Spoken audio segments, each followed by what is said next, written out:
Hello hi എല്ലാവർക്കും സുഖമാണെന്ന് വിചാരിക്കുന്നു. അപ്പോൾ അന്ന് രാവിലെ തന്നെ നല്ല മഴയാണ് കേട്ടോ.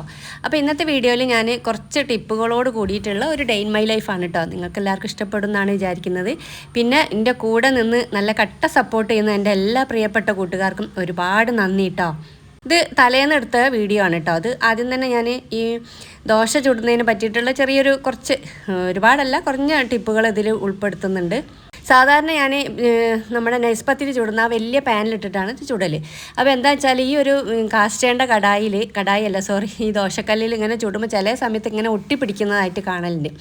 കുറച്ച് ചുടുമ്പോൾ പിന്നെ അത് ഒരു പ്രാവശ്യം 2 പ്രാവശ്യം ചുട്ട് അത് വെടക്കായ പിന്നെ അതാണ് മാറ്റി വെച്ചിട്ട് നോൺ സ്റ്റിക്ക് തന്നെ എടുക്കലാണ് കേട്ടോ. നോൺ സ്റ്റിക്കിൽ കൂടുതൽ കാലം നമ്മൾ ഉപയോഗിക്കുന്നതിനെക്കാളും നല്ല ഇങ്ങനത്തെ കടായി തന്നെയാണെന്ന് എല്ലാവർക്കും അറിയുന്ന പോലെ തന്നെ എനിക്കും അറിയാം. പക്ഷെ എന്നാലും ഞാൻ നോൺ സ്റ്റിക്ക് തന്നെ ദോശയൊക്കെ ചുടും കേട്ടോ. മാത്രമല്ല നമ്മൾ ദോശയും പിന്നെ അതേപോലെ ചപ്പാത്തി പത്തിരി എല്ലാം കൂടി ഒരു പാനിൽ ചുടുന്നതും നല്ലതല്ല കേട്ടോ. നമ്മൾ നോൺ സ്റ്റിക്കിന് ഈടിട്ടൂല. അപ്പോൾ ഇന്നിപ്പോൾ ദോശക്ക് തക്കാളി ചട്നിയാണ്. എനിക്ക് വെള്ള ചട്നിയാണ് കേട്ടോ ഇഷ്ടം. ഇവിടെ എല്ലാവർക്കും തക്കാളി ചട്നി, ഞാനൊഴികെ എല്ലാവർക്കും ഇതാണ് ഇഷ്ടം. കാര്യമായിട്ട് പറയാനുള്ളത്, നമ്മൾ ഈ ദോശ ചുടുമ്പോൾ ആ ഒരു കാസ്റ്റേണ്ട കടായിൽ നമ്മൾ എണ്ണയാണ് കേട്ടോ തേക്കേണ്ടത്. തുണിയിൽ എണ്ണ മുക്കിയിട്ട് അത് നല്ലോണം തേച്ച് കൊടുത്താൽ നല്ല രീതിയിൽ തന്നെ നമുക്ക് ദോശ കിട്ടുകയും ചെയ്യും. മാത്രമല്ല ആ ഒരു കടായി കുറേ കാലം നല്ല രീതിയിൽ തന്നെ നമുക്ക് കൊണ്ടുപോകാനും പറ്റും. ശരിക്കും പറയുകയാണെങ്കിൽ ഇതിൽ സ്ഥിരമായിട്ട് നമ്മൾ യൂസ് ചെയ്താൽ തന്നെ ഉള്ളൂ കേട്ടോ ഈ ഒരു കടായി നല്ല രീതിയിൽ തന്നെ കിട്ടുകയുള്ളൂ.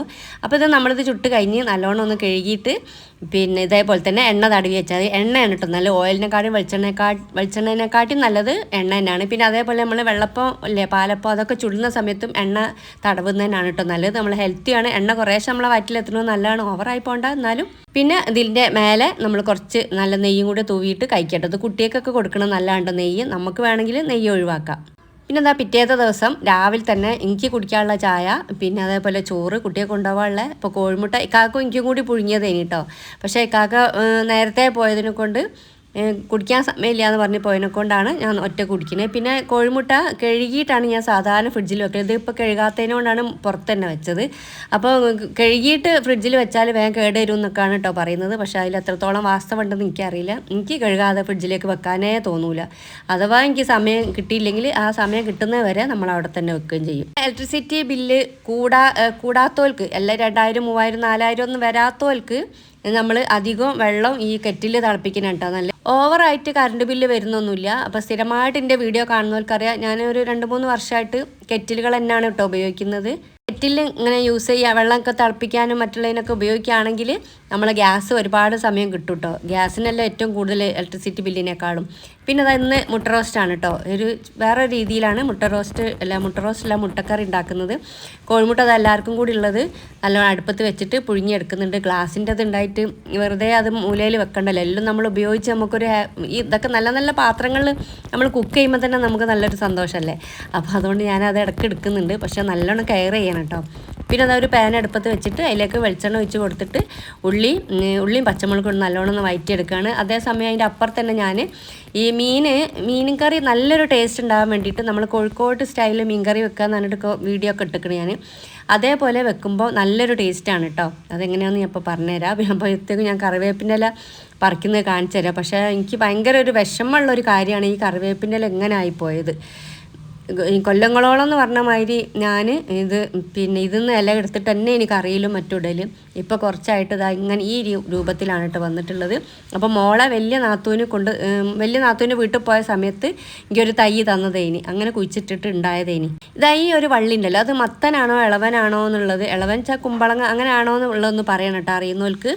ഇത് ഞാൻ പച്ചമുളകും തക്കാളിയും പിന്നെ അതേപോലെ വെളുത്തുള്ളി ഇഞ്ചി വേണമെങ്കിൽ ഇട്ടോ. വെളുത്തുള്ളി ഇഞ്ചി നിർബന്ധമൊന്നുമില്ല, ഉണ്ടെങ്കിൽ ഇട്ടാൽ മതി. അത് പിന്നെ തേങ്ങ, മുളക്, മഞ്ഞൾപ്പൊടി, ഉപ്പ് എല്ലാം കൂടി ഇട്ടിട്ട് തിളപ്പിക്കുകയാണ് കേട്ടോ. എന്നതിൻ്റെ ശേഷമാണ് മീൻ ഇടുന്നത്. അപ്പോൾ ചില മീനെ ഇങ്ങനെ വെക്കാൻ പറ്റുള്ളൂ. അയില വെക്കാം, മത്തി വെക്കാം, മാന്ത വെക്കാം, പിന്നെ കോരല്ലേ പിയാപ്പിളക്കോര, പിന്നെ മുള്ളൻ, അങ്ങനത്തെ ഒക്കെ വെച്ചാൽ നല്ല ടേസ്റ്റാണ് കേട്ടോ. ഈ ഒരു ടൈപ്പിൽ നമ്മൾ കോഴിക്കോട്ടുകാർ പോലെ തേങ്ങ എല്ലാം കൂടി ഒരുമിച്ചിട്ട് ഫസ്റ്റ് തന്നെ അരച്ച് വെക്കുന്നത്. പിന്നെ അത് വെള്ളപ്പത്തിന് ഞാൻ രാവിലെ എണീറ്റിട്ട് അരച്ച് വെച്ചതാണ് കേട്ടോ. അപ്പോൾ ഇപ്പോൾ നല്ല മഴ ആയതുകൊണ്ട് പൊങ്ങി വന്നില്ലെങ്കിലോ എന്ന് വിചാരിച്ചിട്ട് ഞാൻ കുക്കറിൽ വെച്ചാണ്. കുക്കറിൽ അങ്ങനെ മാവ് അരച്ച് വെച്ചാൽ പെട്ടെന്ന് ഒന്നും സെറ്റായി വരും എന്നുള്ളത് കേട്ടിട്ടുണ്ട് കേട്ടോ. അതുകൊണ്ട് അതേപോലെ ഞാൻ വെച്ച് കൊടുത്താണ്. കുഴപ്പമൊന്നുമില്ല, വന്നിക്കണ്. കുഴപ്പമൊന്നുമില്ല, സെറ്റായി വന്നിട്ടുണ്ട്. അപ്പോൾ ആ കുക്കറിൽ മാവ് അരച്ചിട്ട് മൂടി വെച്ച് കൊടുത്തിക്കാണ് കേട്ടോ. രാവിലെ തന്നെയാണ്. പിന്നെ ഈ ഒരു ടൈപ്പ് മീനാണ് കേട്ടോ ഞാൻ ഈ ഒരു കറി വെക്കാൻ ഉപയോഗിക്കുന്നത്. നല്ല ടേസ്റ്റാണ്. എന്തായാലും നിങ്ങൾക്ക് ഇഷ്ടപ്പെടുന്നുള്ള കാര്യത്തിൽ ഉറപ്പാണ് ഈ ഒരു മീൻ കറി ഇങ്ങനെ വെച്ചാൽ. മുമ്പ് ഞാൻ ഏതൊക്കെ ഇതിൽ ഇട്ടിക്കണം കേട്ടോ. 2-3 പ്രാവശ്യമായിട്ട് ഈ ഒരു ഇങ്ങനത്തെ കറി വെച്ചിക്കണ്. അപ്പോൾ അല്ലെങ്കിൽ വലിയ വലിയ കഷ്ണം മീൻ അങ്ങനത്തെ ഒക്കെ ഉണ്ടല്ലോ, അതൊക്കെ നമ്മൾ കുടംപുളി ഇട്ടിട്ട് മസാല ഇട്ട് വെക്കുക നല്ലത്. അപ്പോഴേക്കും ഞാൻ അങ്ങോട്ടും ഇങ്ങോട്ടൊക്കെ തിരിയുമ്പോഴത്തേക്ക് തന്നെ ഉള്ളിയും തക്കാളിയൊക്കെ ഉള്ളിയും പച്ചമുളകൊക്കെ വാടി വന്നിട്ട് അതിൻ്റെ ഇടയ്ക്ക് ഞാൻ ഒരു തക്കാളി മുറിച്ചിട്ടിട്ടുണ്ട് കേട്ടോ. പിന്നെ കോഴിമുട്ട ഇതേപോലെ ഒന്നായിട്ട് ഇടുന്നതിനെക്കാട്ടിയും നല്ലത് ഇങ്ങനെ മുറിച്ചിട്ടിടുമ്പോഴാണ് വേറൊരു നല്ലൊരു ടേസ്റ്റ് ആയിരിക്കും കേട്ടോ. ഓവർ ടേസ്റ്റ് അല്ല, എന്നാലും കുഴപ്പമില്ലാത്ത രീതിയിൽ തന്നെയാണ്. ഞാൻ പൊളിച്ചിട്ട് മുറിച്ച് വെച്ചിട്ടുണ്ട്. പിന്നെ ആ തക്കാളി ഉള്ളിയൊക്കെ വാടി വന്നതിലേക്കാണ് ഞാനത് ചേർത്ത് കൊടുത്തത്. പിന്നെ അതിൻ്റെ ഇടയ്ക്ക് പൊടികളൊക്കെ ഇട്ട് കൊടുത്തിട്ടുണ്ട് കേട്ടോ. മുളക് പൊടി, മഞ്ഞൾപ്പൊടി, കുറച്ച് മല്ലിപ്പൊടി, പിന്നെ അതേപോലെ കുറച്ച് ഗരം മസാല ഒക്കെ കൂടി ഇട്ടിട്ട് നല്ലോണം ഒന്ന് വഴറ്റിയതിന് ശേഷമാണ് കോഴിമുട്ട ഇട്ട് കൊടുത്തത്. അത് ആ ഒരു ക്ലിപ്പിങ്സ് പോയിട്ടോ, അതുകൊണ്ടാണ്. പിന്നെ അതേപോലെ തേങ്ങ അരച്ചത് ഞാൻ ഇതിലേക്ക് ചേർത്തിട്ടുണ്ട്. തേങ്ങ അരച്ചത് പ്ലെയിനാണ് കേട്ടോ. തേങ്ങയിൽ വേറെ ഒന്നും ചേർത്തില്ല, ചുവന്നുള്ളിയും ചേർത്തില്ല, വലിയ ജീരകം ഒന്നും ചേർത്തിട്ടില്ല. മീനിലേക്ക് മസ്റ്റായിട്ട് ചുവന്നുള്ളി ചേർക്കണേ, അത് വേറൊരു ടേസ്റ്റാണ്. ഇതിലേക്ക് നിർബന്ധമൊന്നുമില്ല. അപ്പോഴേക്കും എനിക്ക് 2 കൈ പോരാത്തതുകൊണ്ട് മോളെ കൈയും കൂടി കടം വാങ്ങിക്കുന്നു കേട്ടോ ഈ വെള്ളപ്പം ചുടാനായിട്ട്. അപ്പോൾ ഞാൻ ഓളെ വിളിച്ച് അത് ഏൽപ്പിച്ച് കൊടുത്താണ്. അപ്പോഴേക്കും എനിക്ക് ഓടി നടന്ന് പണിയെടുക്കാമല്ലോ, കുട്ടിയൊക്കെ സ്കൂളിലേക്ക് കൊണ്ടുപോകണം, അതിനുള്ളത് എല്ലാം സെറ്റ് ആവണമല്ലോ. അപ്പോൾ വെള്ളപ്പത്തിൻ്റെ മുന്നിൽ തന്നെ നിൽക്കണമല്ലോ, വേറെ ഒന്നിലേക്ക് മാറി അങ്ങോട്ടും ഇങ്ങോട്ടും കുറേ പണിയെടുക്കാൻ കഴിയൂല. അപ്പോൾ അതിനോട് അതിൻ്റെ മുന്നിൽ തന്നെ പോസ്റ്റായിട്ട് നിൽക്കണം, ദോശ വെള്ളപ്പൊക്കെ ചുടുമ്പോൾ.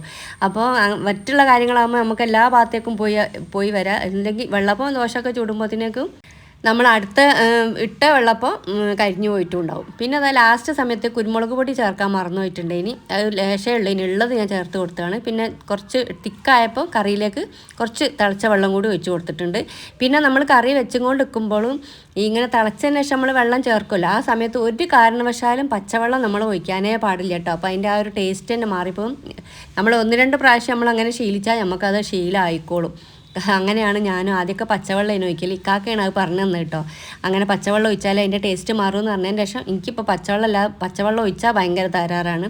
പിന്നെ തേങ്ങ അരയ്ക്കുമ്പോൾ ആ ഒരു മിക്സിൻ്റെ ജാറ് കഴുകി ഒഴിക്കുന്നേ ഉള്ളൂ. പിന്നെ ഈ ഒരു മുട്ടക്കറിയിലേക്ക് കുറച്ച് മല്ലിയില ചെറുതാക്കി അരിഞ്ഞത് കൂടി ചേർത്ത് കൊടുത്തിട്ട് നമ്മളൊന്ന് തീ ഓഫ് ചെയ്തിട്ടുണ്ട്. അപ്പോൾ ഈ വെള്ളപ്പത്തിലേക്കായാലും നൈസ് പത്തിരിയിലേക്കായാലും ഈ ഒരു കറി നല്ലതാട്ടോ. ഇനി നൂൽപുട്ടിലേക്കും ടേസ്റ്റാണേ. പിന്നെ മോള് ചോദിക്കുക നിങ്ങൾ ഇതിൽ പഞ്ചസാര ഇട്ടിട്ടില്ലേന്ന്. വക്ക് ഉണ്ടല്ലോ, വക്കൊന്നും നെരിഞ്ഞ് വരാത്തതിനെ കൊണ്ട്. അപ്പോൾ ഞാൻ കുറച്ച് സമയം അത് അങ്ങനെ വെക്കണമെങ്കിൽ തന്നെയുള്ളൂ ഞെരിഞ്ഞ് വരികയുള്ളൂ എന്ന്. പിന്നെ അതേപോലെ നമ്മൾ പിന്നെ വെള്ളപ്പം ചില സമയം വെള്ളപ്പം ചുടുമ്പോൾ അതങ്ങനെ ഊരി വീകും വെള്ളപ്പത്തിൻ്റെ ആ ചട്ടിൻ്റെ ഉള്ളിൽ നിന്ന്. അപ്പോൾ അതിന് ഒരു പ്രാവശ്യം നമ്മൾ എണ്ണ തടവിട്ട് ഒരു 2-3 വെള്ളപ്പം ചുടുക. പിന്നെ മെഴുക്ക് തേക്കാതെ അങ്ങനെ മെഴുക്ക് ഓവറാകുമ്പോഴാണ് അതിങ്ങനെ ഊരി വീകുന്നത്. ഊരി വീകാച്ചാൽ ആ ചട്ടിയിൽ നിന്ന് ഇങ്ങനെ മറിഞ്ഞു കെട്ടി വീകുമല്ലോ അത്. പിന്നെ മക്കൾക്ക് ചായ കൊടുക്കുകയാണ് കേട്ടോ. പിന്നെ ആ കറി ആയിട്ടുണ്ട്. അതിലേക്ക് ഞാൻ വറവിട്ടിട്ടുണ്ട്. ചുവന്നുള്ളിയാണ് കേട്ടോ വറവിട്ടത്. ഇപ്പോൾ ഞാൻ മീൻകറിയിൽ ഇടയ്ക്കൊക്കെ നല്ലോണം വറവിടലുണ്ട് കേട്ടോ. അപ്പോൾ എനിക്ക് തോന്നുന്നത് ഒന്നും കൂടി ടേസ്റ്റാണ് വറവിടുമ്പോൾ. ഇന്നിപ്പോൾ ശനിയാഴ്ച ആയതുകൊണ്ട് ബാക്ക്ഗ്രൗണ്ടിൽ നല്ല കുട്ടികളെ സൗണ്ട് കേൾക്കാം കേട്ടോ. നമ്മുടെ വീടിൻ്റെ തൊട്ടടുത്തുള്ള പറമ്പിൽ കുട്ടികൾ കളിക്കാൻ വരുന്ന സൗണ്ടാണ്.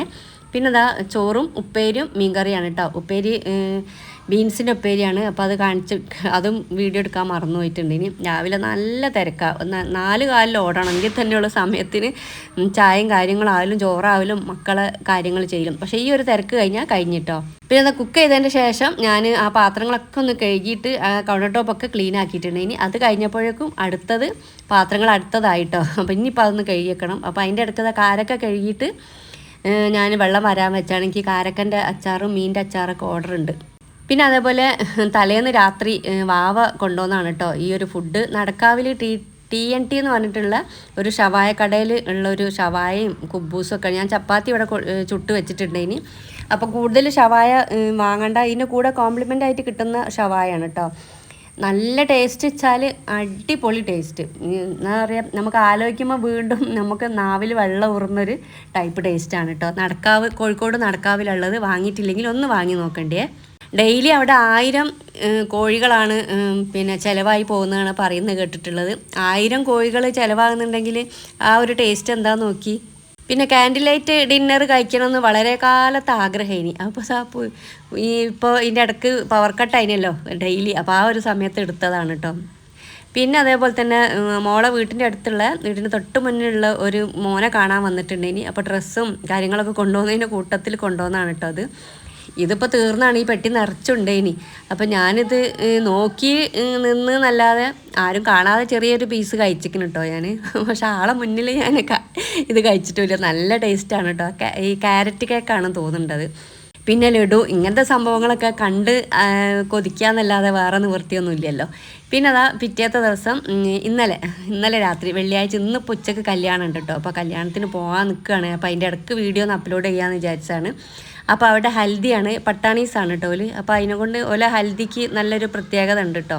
പിന്നെ അതൊക്കെ കഴിഞ്ഞ് കുറേ പോലെ പരിപാടികളൊക്കെ കുറച്ച് കണ്ടതിന് ശേഷം ഞങ്ങൾ ഫുഡ് കഴിക്കാൻ പോയതാണ്. നെയ്ച്ചോറും സ്റ്റൂവും പിന്നെ ചിക്കൻ്റെ എന്തോ കടായി പോലത്തെ എന്തോ ഒരു മധുരമുള്ള ടൈപ്പ് അതായിനി. അപ്പോൾ അത് ഞങ്ങൾക്ക് അങ്ങനെ ഫ്രണ്ടും ഭാര്യയാണ് കേട്ടോ. അപ്പോൾ അവരുടെ കൂടെ ഫുഡൊക്കെ കഴിച്ച് അങ്ങനെ ഞങ്ങൾ അവിടുന്ന് കുറച്ച് സമയം നല്ല ടേസ്റ്റ് ഉണ്ടായി കേട്ടോ നെയ്ച്ചോറും സ്റ്റൂ ഒക്കെ.